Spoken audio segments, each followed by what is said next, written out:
ಇಡೀ ದೇಶಕ್ಕೆ ಮಾದರಿಯಾಗಿದ್ದಂಥ ಲೋಕಾಯುಕ್ತ ಸಂಸ್ಥೆ. ಆದರೆ ಇವತ್ತೇನಾಗಿದೆ, ರಾಜಕಾರಣ ಕೆಟ್ಟಿರೋದ್ರಿಂದ ಲೋಕಾಯುಕ್ತದ ನೇಮಕಾತಿಗಳು ಸಹ ಕೆಟ್ಟಿವೆ. ನಾವು ಜನನೇ ಹಣಕ್ಕೋ ಹೆಂಡಕ್ಕೋ ಜಾತಿಗೋ ದುಷ್ಟರನ್ನು ಅಯೋಗ್ಯರನ್ನು ನಾವು ನಾಯಕರನ್ನಾಗಿ ಮಾಡಿಕೊಂಡಾಗ ಅವ್ರ ಮಂತ್ರಿಗಳಾಗಿ ಅಂಥವ್ರನ್ನ ಅಧಿಕಾರಿಗಳಾಗಿ ನೇಮಿಸ್ತಾರೆ, ಭ್ರಷ್ಟರನ್ನು, ಅಯೋಗ್ಯರನ್ನು, ಅಧಮರನ್ನು. ಇವತ್ತು ಅದೇ ಆಗಿ ಲೋಕಾಯುಕ್ತಕ್ಕೂ ಸಹ ನಮ್ಮ ಏನು ಅಧಿಕಾರಿಗಳು ಎರವಲು ಬರ್ತಾ ಇದ್ದಾರೆ, ಪೊಲೀಸ್ ಅಧಿಕಾರಿಗಳು ಮಾಮೂಲಿ ಭ್ರಷ್ಟಾಚಾರದಲ್ಲಿದ್ದಂಥವ್ರೆ ಬರ್ತಾ ಇದ್ದಾರೆ. ಈಗ ಕೆಟ್ಟಿದೆ. ಈಗ ಅದ್ರ ವಿರುದ್ಧವಾಗಿ ಈಗ ಮಾಹಿತಿಗಳು ಬರ್ತಿರೋ ಕಾರಣದಿಂದ ನಾವು ಲೋಕಾಯುಕ್ತಕ್ಕೂ ಒಂದು ಎಚ್ಚರಿಕೆ ಕೊಡ್ತಾ ಇದ್ವಿ.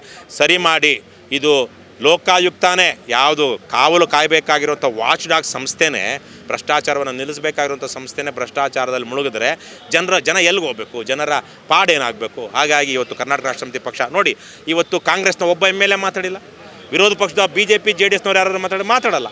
ಇವತ್ತು ಕರ್ನಾಟಕದಲ್ಲಿ ಆಡಳಿತ ಸುಧಾರಣೆಗಳ ಬಗ್ಗೆ ಸಾರ್ವಜನಿಕರ ಹಿತದೃಷ್ಟಿಯಿಂದ ಸಮಾಜದ ಹತ್ತಾರು ವಿಚಾರಗಳ ಇಟ್ಕೊಂಡು ಹೋರಾಟ ಮಾಡ್ತಿರುವಂಥ ಏಕೈಕ ಪಕ್ಷ ಅಂದರೆ ಕರ್ನಾಟಕ ರಾಷ್ಟ್ರ ಸಮಿತಿ ಪಕ್ಷ. ನಾವು ಪ್ರಾಮಾಣಿಕವಾಗಿ ನಿರಂತರವಾಗಿ ಹೋರಾಟ ಮಾಡ್ತಾ ಬರ್ತಾ ಇದ್ದೀವಿ. ಹಾಗಾಗಿ ಇವತ್ತು KRS ಪಕ್ಷ ಮಾತ್ರ ಇದ್ರ ಬಗ್ಗೆ ಧ್ವನಿ ಎತ್ತಿದೆ. ಮುಂದಿನ ದಿನಗಳಲ್ಲಿ ಲೋಕಾಯುಕ್ತದಲ್ಲಿ ನಾವು ಕಣ್ಣಿಗೆ ಕಾಣುವಂತಹ ರೀತಿಯಲ್ಲಿ ಬದಲಾವಣೆಗಳಾಗಲಿಲ್ಲ ಅಂದರೆ ನಾವು ಲೋಕಾಯುಕ್ತ ಕಚೇರಿಗೇ ಮುತ್ತಿಗೆ ಹಾಕ್ತೀವಿ. ಅದು ಜೈಲ್ಗೆ ಹಾಕ್ತಾರೆ, ಹಾಕಲಿ. ಸ್ವಾತಂತ್ರ್ಯ ಹೋರಾಟಕ್ಕಾಗಿ 1942ರಲ್ಲಿ ದೊಡ್ಡ ಮಟ್ಟದ ಏನು ಬ್ರಿಟಿಷರೇ ಭಾರತ ಬಿಟ್ಟು ತೊಲಗಿ ಅಂತ ಹೋರಾಟ ಮಾಡಿದಾಗ ಜಯಪ್ರಕಾಶ್ ನಾರಾಯಣರಾವ್ ಅಂತವರು, ಲೋಹಿಯಾರ್ ಅಂತವರೆಲ್ಲನೂ ಅವಾಗ ಒಂದಷ್ಟು ಏನು ರೈಲ್ವೆ ಲೈನ್ ಕಿತ್ತಾಕೋದು, ಟೆಲಿಗ್ರಾಫು ಅದಿದ್ದರೆ ಅದನ್ನು ಕಿತ್ತಾಕೋದು, ಸರ್ಕಾರಿ ಕಚೇರಿಗಳಲ್ಲಿ ಹೋಗಿ ಬೆಂಕಿ ಇಡೋದು, ಇವೆಲ್ಲ ಮಾಡ್ತಾಯಿದ್ರು. ಯಾಕಂದರೆ ಆವತ್ತು ಅಸಹಕಾರ ಚಳವಳಿ ಮಾಡಿ ಬ್ರಿಟಿಷರಿಗೆ ಆಡಳಿತ ನಡೆಸೋದಕ್ಕೆ ಕಷ್ಟ ಆಗಬೇಕು ಅನ್ನೋಂಥ ರೀತಿಯಲ್ಲಿ ನಾವು ಆ ಮಟ್ಟಕ್ಕೆ ಮಾಡೋದಕ್ಕೆ ಅಗತ್ಯ ಇದೆಯೋ ಇಲ್ಲೋ ಗೊತ್ತಿಲ್ಲ. ಪ್ರಜಾಪ್ರಭುತ್ವದಲ್ಲಿ ನಮಗೊಂದಷ್ಟು ಆಯ್ಕೆಗಳಿವೆ, ವಿಧಾನಗಳಿವೆ. ಆದರೆ ನಾವು ಮಾಡಲಿಲ್ಲ ಅಂದರೂ ಜನ ಮುಂದಾಗಬಹುದು. ತಲೆ ಕೆಟ್ಟಾಗ ಜನ ನೇರವಾಗಿ ಪ್ರಧಾನಮಂತ್ರಿ ಮನೆಗೆ ನುಗ್ಗಿದಂಥ ಉದಾಹರಣೆ ಇಲ್ವ? ಪಕ್ಕದ ಬಾಂಗ್ಲಾದೇಶದಲ್ಲಿ ರಾಷ್ಟ್ರಾಧ್ಯಕ್ಷನ ಮನೆಗೆ ನುಗ್ಗಿದಂಥ ಉದಾಹರಣೆ ಇಲ್ವ ಶ್ರೀಲಂಕಾದಲ್ಲಿ? ಹಾಗಾಗಿ ಜನ ಮೊನ್ನೆ ಇಲ್ಲಿ ವಿಧಾನಸೌಧಕ್ಕೆ ಲಕ್ಷೋಪಲಕ್ಷ ಸಂಖ್ಯೆಯಲ್ಲಿ ಬಂದಿದ್ದರು. ಆ JCBನೋ RCBನೋ ಅದರದ ಏನು ವಿಕ್ಟರಿ ಪೆರೇಡ್ಗೆ. ಅದೇ ಥರದ ಜನ ತಲೆ ಕೆಟ್ಟು ವಿಧಾನಸೌಧಕ್ಕೆ ನುಗ್ಗಿದ್ರೆ ಎಲ್ಲಿ ಹೋಗ್ತಾರೆ? ಲೋಕಾಯುಕ್ತ ಕಚೇರಿ ನುಗ್ಗಿದ್ರೆ ಎಲ್ಲಿ ಹೋಗ್ತಾರೆ? ಹಾಗಾಗಿ ಮುಂದೆ ಆ ಪರಿಸ್ಥಿತಿ ತೀರಾ ಹದಗೆಟ್ಟಿದೆ. ಭ್ರಷ್ಟಾಚಾರ ಅನ್ನುವಂತಹದ್ದು ಜನರಿಗೆ ಸಾಕಷ್ಟು ಹಿಂಸೆ ಕೊಡ್ತಾ ಇದೆ. ಜನ ರೊಚ್ಚಿಗೇಳೋದಕ್ಕೆ ಮೊದಲು ಇವೆಲ್ಲ ಶುದ್ಧೀಕರಣವಾಗಬೇಕು. ರಾಜಕಾರಣಿಗಳು ಮಾನ ಮರ್ಯಾದೆಯಿಂದ ಗೌರವ ಘನತೆಯಿಂದ ನಡ್ಕೊಳ್ಬೇಕು.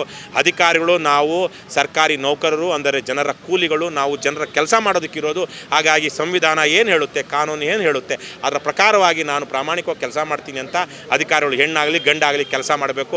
ಅದು ಮಾತ್ರ ಅವರನ್ನು ಕಾಪಾಡುತ್ತೆ.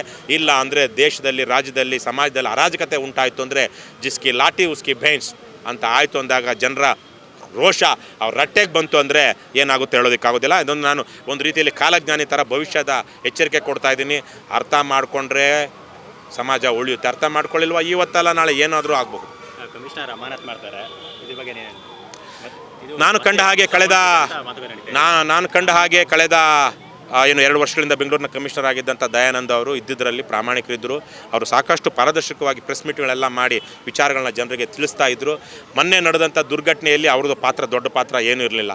ಇವರು ಮುಖ್ಯಮಂತ್ರಿ, ಉಪಮುಖ್ಯಮಂತ್ರಿ, ಯಾರೋ ಇನ್ನೊಬ್ಬ ಗೋವಿಂದರಾಜು ಅನ್ನುವಂಥ MLC ಅವರ ತೀಟೆಗೆ ತೆವಲಿಗೆ ಪೊಲೀಸರದ ಸಹಾಯ ಪಡ್ಕೊಳ್ಳದೆ ಅಥವಾ ಪೊಲೀಸರ ಇದನ್ನು ಕೇಳದೆ, ಅವರ ಮಾಹಿತಿಯನ್ನು ತಗೊಳ್ಳದೆ ಅಥವಾ ಅವರ ಸಜೆಷನ್ಗಳನ್ನ ಕೇಳದೆ ಅಲ್ಲಿ ಬಂದೋಬಸ್ತಿಗೆ ಅವಕಾಶ ಇದೆಯೋ ಇಲ್ವೋ ಅಂತ ನೋಡದೆ ವಿಧಾನಸೌಧದ ಮುಂದೆ ನಾವು ದೊಡ್ಡ ಮೆರಬೇಕು, ನಮ್ಮ ಮೊಮ್ಮಗನ್ನ, ಹೆಂಡ್ತಿನ, ತಮ್ಮನ್ನ, ತಂಗಿನ, ಇನ್ಯಾರನ್ನೋ ಅಲ್ಲಿ ಡವರ್ನ ಇಟ್ಕೊಂಡು ನಾವಿಲ್ಲಿ ಫೋಟೋ ಹೊಡ್ಸ್ಕೊಳ್ಬೇಕು ಅಂತ ಮಾಡಿದ್ದು ನಾವು ನೋಡ್ತೀವಿ. ಅದರಲ್ಲಂತೂ ಅವರು ಬೆಂಗಳೂರು ಕಮಿಷನರ್ ಪ್ರಾಮಾಣಿಕರಿದ್ದರು, ದಕ್ಷರಿದ್ದರು. ಅವರ ಕೆಲಸವನ್ನು ನಾವು ನೋಡ್ತಾ ಇದ್ವಿ. ಇದ್ದಿದ್ದರಲ್ಲಿ ಬೆಂಗಳೂರು ಪೊಲೀಸರು ನಮ್ಗೆ ಗೊತ್ತಿದೆಯಲ್ಲ, ಅದು ಬೆಂಗಳೂರಿನ ಪೊಲೀಸರು ಬಹುತೇಕ ಪೊಲೀಸ್ ಸ್ಟೇಷನ್ಗಳು ರಿಯಲ್ ಎಸ್ಟೇಟ್ ಅಡ್ಡಾಗಳು. ಅಲ್ಲೆಲ್ಲ ಸುತ್ತಮುತ್ತ ಯಾವನಾದರೂ ಒಬ್ಬ ಸೈಟದೋ ಮನೆಯದೋ ಗಲಾಟೆ ಬಂತು, ಇನ್ನೊಂದೇನೋ ವ್ಯಾಪಾರ ಆಗ್ತಾಯಿಲ್ಲ ಅಂದಾಗ ಅವನು ಪರಾರಿ ಕುಮಾರು ನೋಡಿದ್ವಲ್ಲ ನಾವು ಅನ್ನಪೂರ್ಣೇಶ್ವರಿ ನಗರ, ಅವನೇ ತಾನೇ.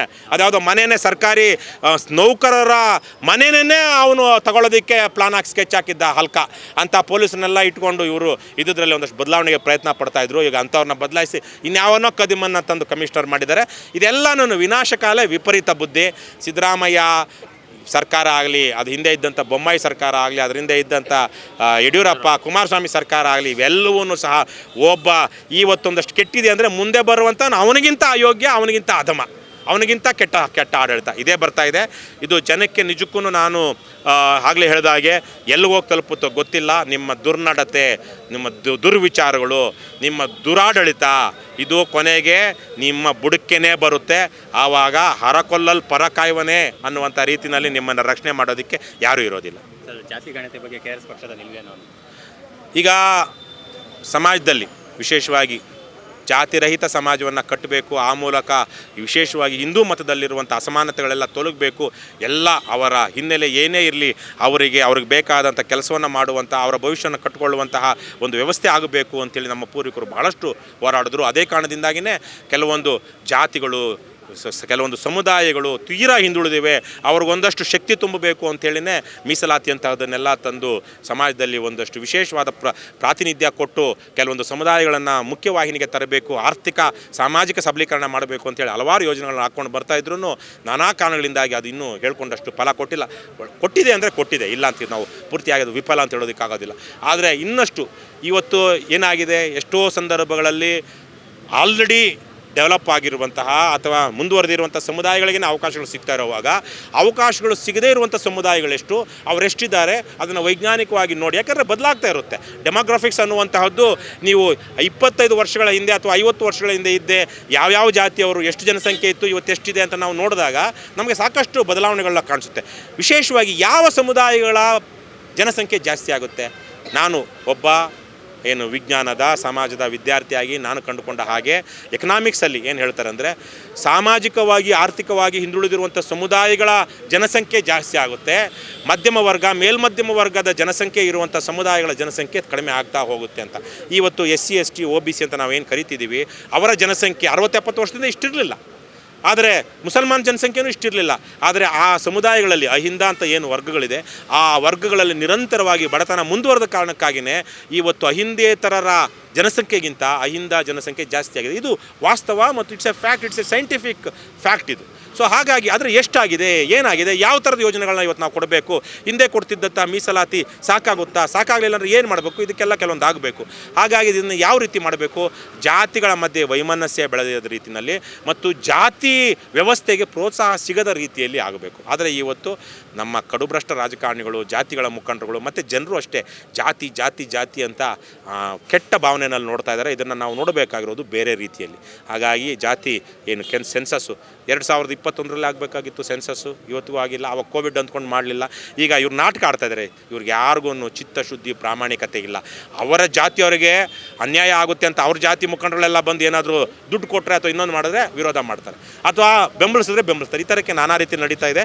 ಸೆನ್ಸಸ್ಸು ಪ್ರತಿ 10 ವರ್ಷಕ್ಕೊಂದು ಸಲ ಸೆನ್ಸಸ್ ಆಗಬೇಕು. ಅದು ಜಾತಿ ಮತ್ತು ಇದ್ರದ್ದು ಯಾವುದು ಆರ್ಥಿಕ ಸಮೀಕ್ಷೆಗಳು ಅದರಲ್ಲಿರಬೇಕು. ಆವಾಗ 10 ವರ್ಷಕ್ಕೊಂದು ಸಲ ನಾವು ಯಾವ್ಯಾವ ವರ್ಗ ಯಾವ್ಯಾವ ಜಾತಿ ಯಾವ್ಯಾವ ವರ್ಗಕ್ಕೆ ಜಂಪ್ ಆಗಿದೆ, ಅಂದರೆ ಸೋಷಿಯಲ್ ಸ್ಟೇಟಸ್ಸಿಂದ ಎಕನಾಮಿಕ್ ಸ್ಟೇಟಸ್ ಎಷ್ಟು ಬದಲಾವಣೆ ಆಗಿದೆ ಅನ್ನೋದನ್ನು ನಾವು ಸ್ಟ್ಯಾಟಿಸ್ಟಿಕ್ಸ್ ಮೂಲಕ ಕಂಡುಕೊಳ್ಬೇಕು. ಆವಾಗ ಕಾಯಿಲೆ ಎಲ್ಲಿದೆ ಅಥವಾ ಚಿಕಿತ್ಸೆ ಎಲ್ಲಿ ಸರಿಯಾಗಿ ಆಗ್ತಾ ಇದೆ ಅನ್ನೋದು ಗೊತ್ತಾಗುತ್ತೆ. ಚಿಕಿತ್ಸೆ ಯಾವ ರೀತಿ ಕೊಡಬೇಕು ಅನ್ನೋದಕ್ಕೆ ಇವೆಲ್ಲ ಮಾನದಂಡಗಳು. ಇದು ಜಾತಿ ವ್ಯವಸ್ಥೆಯನ್ನು ಪ್ರೋತ್ಸಾಹ ಕೊಡುತ್ತೆ ಅಥವಾ ಇನ್ನೊಂದೇನೋ ಅನ್ನೋದಲ್ಲ. ಅದನ್ನು ಜಾತಿಯ ತಿಕ್ಕಲತನವನ್ನು ತಲೆಯಲ್ಲಿ ಉದ್ದೀಪಿಸದೆ ಅದನ್ನು ಒಂದು ಸಮಚಿತ್ತ ಭಾವದಿಂದ ಒಬ್ಬ ಸಾಮಾಜಿಕ ವಿಜ್ಞಾನಿಯ ರೀತಿಯಲ್ಲಿ ಜನ ಭಾವಿಸಿ ಗ್ರಹಿಸಬೇಕು. ಆದರೆ ಇವತ್ತಿರುವಂಥ ಪರಿಸ್ಥಿತಿ ಜಾತಿ ಸಮೀಕ್ಷೆ ಆಗಬೇಕು ಅಂದ ತಕ್ಷಣ ಕೆಲವೊಂದು ಜಾತಿಗಳವ್ರು ಹುಚ್ಚುಚ್ಚಾಗಾಡೋದು, ಇನ್ನೊಂದು ಕೆಲವೊಂದು ಜಾತಿಯವ್ರು ಆಗಬೇಕು ಅನ್ನೋದು ಅದಲ್ಲ. ಅದು ಸರ್ಕಾರದ ಪಾಲಿಸಿ ಆಗಬೇಕು. ಯಾವ ಕಾರಣಕ್ಕಾಗಿ ಅಸಮಾನತೆಗಳನ್ನು, ಯಾವ ಅಸಮಾನತೆ, ಸಾಮಾಜಿಕ ಆರ್ಥಿಕ ಅಸಮಾನತೆಗಳು, ಸಾಮಾಜಿಕ ಮತ್ತು ಆರ್ಥಿಕ ಅಸಮಾನತೆಗಳನ್ನು ಹೋಗಲಾಡಿಸಬೇಕು ವ್ಯವಸ್ಥೆಯಲ್ಲಿ. ಅಂದರೆ ಯಾವ ಮಾಹಿತಿ ನಮ್ಮ ಹತ್ರ ಇರಬೇಕು ಅನ್ನೋದು ಗೊತ್ತಿರಬೇಕು. ಮಾಹಿತಿನೇ ಇಲ್ಲದೆ ಹೆಂಗೆ ಮಾಡ್ತೀರಾ? ಹಾಗಾಗಿ ಸೆನ್ಸಸ್ ಆಗಬೇಕು. ಜಾತಿ ಸಮೀಕ್ಷೆ ಜೊತೆಗೆ ಮಾಮೂಲಿ ರೆಗ್ಯುಲರ್ ಜಾತಿ ಸಮೀಕ್ಷೆನೂ ಆಗಬೇಕು. ಅದನ್ನು ಒಂದು ರೀತಿ ನಿರಮ್ಮಳವಾಗಿ ನಾವು ಜಾತಿರಹಿತ ಸಮಾಜವನ್ನು, ವರ್ಗರಹಿತ ಸಮಾಜವನ್ನು, ಒಳ್ಳೆಯ ಸಮಾಜವನ್ನು ಕಟ್ಟೋದಕ್ಕೆ ಹೋಗುವ ನಿಟ್ಟಿನಲ್ಲಿ ನಾವು ಯಾವ ಅಂಶಗಳನ್ನು ಬಳಸಬೇಕು ನಮ್ಮ ಮುಂದಿನ ಯೋಜನೆಗಳಿಗೆ, ಜನಕಲ್ಯಾಣ ಯೋಜನೆಗಳಿಗೆ, ಅದಕ್ಕಾಗಿ ಸಮೀಕ್ಷೆಗಳಾಗಬೇಕು. ನಾನು ಇಷ್ಟು ಜಾತಿ ಇದ್ದೀನಿ, ನನ್ನನ್ನು ನೀವು ಪ್ರಧಾನಮಂತ್ರಿ ಮಾಡಿ, ಮುಖ್ಯಮಂತ್ರಿ ಮಾಡಿ, ಅಥವಾ ನನಗೆ ಅಧಿಕಾರ ಕೊಡಿ ಅನ್ನೋದಕ್ಕಲ್ಲ. ಪ್ರಜಾಪ್ರಭುತ್ವದಲ್ಲಿ ಎಲ್ಲರ ಮನವೊಲಿಸಿದಂಥವ್ರು, ಎಲ್ಲರ ವಿಶ್ವಾಸ ಗಳಿಸಿದಂಥವ್ರು, ಸರ್ವ ಜನರ ಹಿತಕ್ಕಾಗಿ ದುಡಿಯುವಂಥವ್ರು ಜನಪ್ರತಿನಿಧಿಗಳಾಗಬೇಕು. ಆ ಜಾತಿ ಈ ಜಾತಿ ಅಂತಲ್ಲ. ಹಾಗಾಗಿ ಹಿಂದೆ ಆ ಥರದ ಜನ ಬೆಂಬಲಿಸ್ತಾಯಿದ್ರು. ಇವತ್ತು ನೋಡಿದ್ರೆ ಇದು ಒಂದು ರೀತಿಯಲ್ಲಿ ರಾಜಕಾರಣ ಅಥವಾ ಭ್ರಷ್ಟಾಚಾರ ಮಾಡೋದಕ್ಕೆ ಒಂದು ಟೂಲ್ ಆಗಿ ಬಳಕೆ ಮಾಡಲಾಗ್ತಾ ಇದೆ ಜಾತಿ. ಅದಲ್ಲ. ಜಾತಿ ಸಮೀಕ್ಷೆ ಆಗಬೇಕು, ಸೆನ್ಸಸ್ ಸಮೀಕ್ಷೆ ಜೊತೆಗೆ ಆಗಬೇಕು. ಅದರ ಮೂಲಕ ಒಳ ಮೀಸಲಾತಿಗಳು ಬರಬೇಕು. ಯಾಕಂದರೆ ಕೆಲವು ವರ್ಗಗಳಲ್ಲಿ ಕೆಲವು ಸಮುದಾಯಗಳೇ ಮಾತ್ರ ಅವ್ರಿಗೆ ಅವಕಾಶ ಸಿಗ್ತಾ ಇದೆ. ಯಾಕಂದರೆ ತೀರಾ ಹಿಂದುಳಿದ ವರ್ಗಗಳು ಅಲ್ಲಿ ಕ್ಲಬ್ ಮಾಡಿಬಿಟ್ಟಿರ್ತಾರೆ. ಹೆಚ್ಚು ಜನಸಂಖ್ಯೆ ಇರುವಂಥವರು ಕಡಿಮೆ ಅವಕಾಶಗಳನ್ನ ಪಡ್ಕೊಳ್ತಾ ಈಗ ಆಲ್ರೆಡಿ ನನ್ನ ಪ್ರಕಾರ ಮುಂದಿನ ದಿನಗಳಲ್ಲಿ ಏನು ಹಿಂದಿನ ಕಾಲದಿಂದ ಅಸ್ಪೃಶ್ಯನ್ ಅಂತ ಯಾರು ಬರ್ತಾಯಿದ್ರು ಅವರು ಮಾತ್ರ SC ST ಇರಬೇಕು. ಅಸ್ಪೃಶ್ಯೇತರ ಜಾತಿ ವರ್ಗದವರು ಹಿಂದುಳಿದ ವರ್ಗಕ್ಕೆ ಶಿಫ್ಟ್ ಮಾಡಬೇಕು. ಅವರಲ್ಲಿ ಆರ್ಥಿಕ ಸಮಾನತೆ ಹೆಚ್ಚಿದೆ ಅಂದರೆ, ಯಾಕಂದರೆ ಅವರು ಮೊದಲಿಂದನೂ ಸಾಮಾಜಿಕವಾಗಿ ಮುಂದುವರೆದವರು. ಈಗ ಅವ್ರಿಗೆ ಆರ್ಥಿಕವಾಗಿ ಸದೃಢರಾಗಿದ್ದಾರೆ ಅಂದರೆ ಅವರನ್ನು ಒ ಬಿ ಸಿ ವರ್ಗಕ್ಕೆ ತರಬೇಕು. ಇನ್ನು ಜನರಲ್ಗಿಂತ ಕಡಿಮೆ ಇದ್ದಾರೆ ಅಂದರೆ ಒ ಬಿ ಸಿ ವರ್ಗದಲ್ಲಿ 10 ಜಾತಿಗಳವರು ಇವತ್ತು ಅವರಿಗೆ ಅಷ್ಟು ಹಿಂದುಳಿದಿಲ್ಲ. ಅವರು ಜನರಲ್ ವರ್ಗದಲ್ಲಿರುವಂಥ ಜಾತಿಗಳ ಸಮಾನಕ್ಕಿದ್ದಾರೆ. ಹಾಗಾಗಿ ಅವರನ್ನು ಜನರಲ್ ವರ್ಗಕ್ಕೆ ವರ್ಗಾವಣೆ ಮಾಡಬೇಕು. ಹೋಗ್ತಾ ಹೋಗ್ತಾ ಹೋಗ್ತಾ ಈ ಮೀಸಲಾತಿ ಅಥವಾ ವಿಶೇಷ ಇದೇನಂತಾರೆ ಅವರಿಗೆ ಕೊಡುವಂತಹ ಏನು ಬೆಂಬಲ, ಒಂದು ರೀತಿಯಲ್ಲಿ ಏನಂತಾರೆ ಅದಕ್ಕೆ ಕೈ ಹಿಡಿಯುವಂಥದ್ದು, ಆ ಥರದ ಯೋಜನೆಗಳು ಸಮಗ್ರವಾಗಿ ಜಾರಿ ಆದಾಗ ಈ ಥರದ್ದೆಲ್ಲ ಆಗುತ್ತೆ. ಹಾಗಾಗಿ ಮುಂದಿನ ದಿನಗಳಲ್ಲಿ ಜಾತಿರಹಿತ ವ್ಯವಸ್ಥೆಗೆ ನಾವೆಲ್ಲ ಹೋರಾಡಬೇಕು ಅನ್ನೋ ಹಾಗಿದ್ದರೆ ಆದಷ್ಟು ಬೇಗ ಸಮಾಜದಲ್ಲಿ ಅಂತರ್ಜಾತಿ ವಿವಾಹಗಳು ಹೆಚ್ಚಾಗುವಂತಹ, ಅಂತರ್ವರ್ಗೀಯ ವಿವಾಹಗಳು ಹೆಚ್ಚಾಗುವಂಥ ರೀತಿಯಲ್ಲಿ ಆಗಬೇಕು. ಅದಾಗಬೇಕು ಅನ್ನೋ ಹೋಗಿದ್ರೆ ಒಳ್ಳೆಯ ಶಿಕ್ಷಣ ಸಿಗಬೇಕು. ಸಮಾಜದ ಎಲ್ಲ ವರ್ಗಗಳಿಗೆ ಶಿಕ್ಷಣ ಸಿಕ್ಕಂಥವ್ರಿಗೆ ಒಳ್ಳೆಯ ಉದ್ಯೋಗಗಳು ಸಿಗುತ್ತೆ. ಒಳ್ಳೆಯ ಉದ್ಯೋಗ ಸಿಕ್ಕಾಗ ಅವ್ರು ಹೆಚ್ಚೆಚ್ಚು ಅಂತರ್ಜಾತಿ ವಿವಾಹಗಳಾಗ್ತಾರೆ. ಇವೆಲ್ಲವೂ ಇದಕ್ಕೆ ನಾನಾ ಕಾರಣಗಳಿದೆ. ಹಾಗಾಗಿ ನಾನಾ ರೀತಿಯಲ್ಲಿದೆ ಜಾತಿ ರಹಿತ ವ್ಯವಸ್ಥೆಯನ್ನು ಕಟ್ಟೋದಕ್ಕೆ. ಅವೆಲ್ಲದಕ್ಕೂ ಆಗಬೇಕು ಅಂದರೆ ಮೂಲಭೂತವಾಗಿ ಯಾರಿಗೆ ಯಾವ ಕಾರಣಕ್ಕಾಗಿ ಮತ್ತು ಎಷ್ಟು ಪ್ರಮಾಣದಲ್ಲಿ ನಾವು ಏನು ಸೌಲಭ್ಯಗಳನ್ನು ಕೊಡಬೇಕು, ವಿಶೇಷ ರಿಯಾಯಿತಿಗಳನ್ನು ಕೊಡಬೇಕು ಅನ್ನುವಂಥದ್ದು ಬೇಕಾಗುತ್ತೆ. ಅದಕ್ಕಾಗಿ ಜಾತಿ ಸಮೀಕ್ಷೆ ತುಂಬ ಅತ್ಯಗತ್ಯ ಅಂತ ನನ್ನ ಭಾವನೆ.